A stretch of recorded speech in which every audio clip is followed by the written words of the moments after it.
Today is today is March 31st. So I've just been on video calls for like 2 days. So today I'm trying to do fewer video calls. This is not business as usual. We are in crisis, management mode, and the first rule of crisis management is to prepare for more bad news. Some of the articles that I've been reading, around having empathy and generosity and having the right EQ and making sure that we're authentic and, transparent with the team and such. I mean, like reading all these articles, they make leadership sound like a support group, not the obtuse, pointy, lonely reality that it was and that it always will be. Leaders are right now, like me, trying to juggle like immense empathy with like running a business and taking it through this shit situation, and doing that without any human contact is really testing.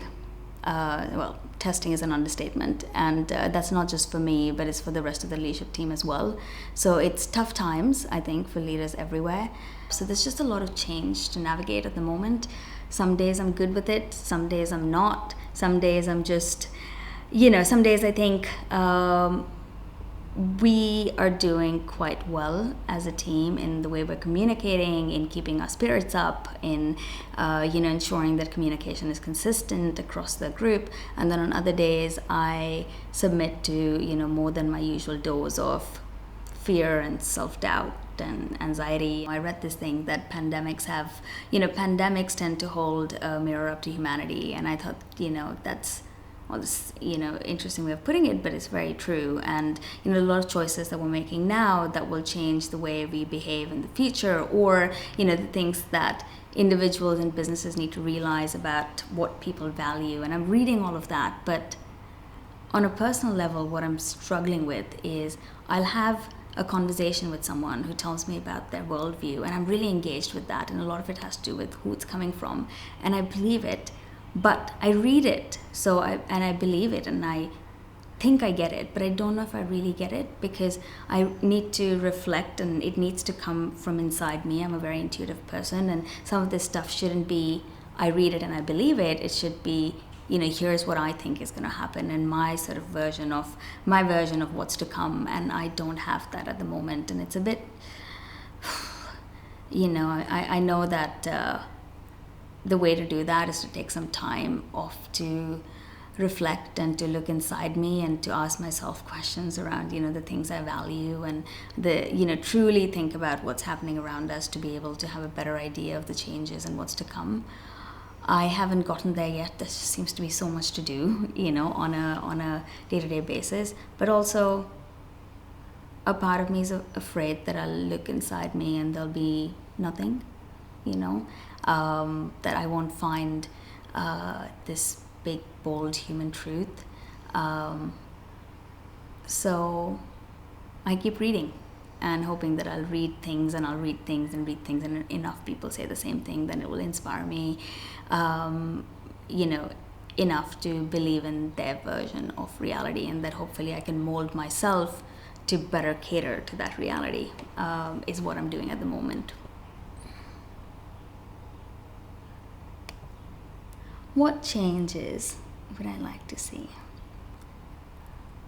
The change that I think is happening, and the change that I support, is the role of the internet in people's lives.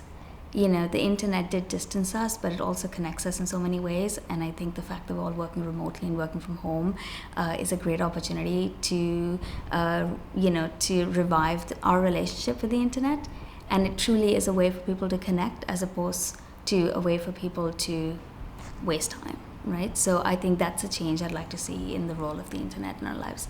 The fact that many businesses all over, having been through a financial crisis once, the second time round, are saying this time round we try and keep everyone, right? This time round we try and do other things other than make redundancies and severance, etc. And that's because this is the second time we're having to deal with it for most companies. So the change I'd like to see is for that to be a part of the conversation. For us as businesses, when the going gets tough, to look at various different things that we can do, short-term, long-term, to try and ensure that we're looking out for our people. And that doesn't mean a blanket approach. it means a conversation with a lot of people on the table, asking the question of how is the best way in which we can do this to minimize impact on people, but while at the same time, people appreciating that as leaders, people do come first, but juggling empathy for that and juggling a business is hard. The third change, and probably this one is something that is not happening right now, but I hope in some miraculous way it happens, is for global solidarity. As a part of a global network, I know how helpful it has been to me to have leaders in different countries sharing their best practices, their tips, what they're doing for clients to help me deal with the situation better, because I know I would do the same for them.